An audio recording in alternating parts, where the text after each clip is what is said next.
शतवीर्यायुषतोतये भीमातिशाहे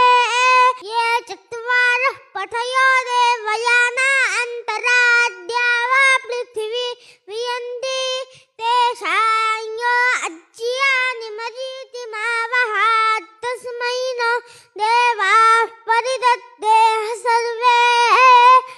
ग्रीष्मो हेमन्त उत न वसन्तः शरद्वर्षासु वितन्न अस्तु तेषां ऋतूनां शतशारदानानि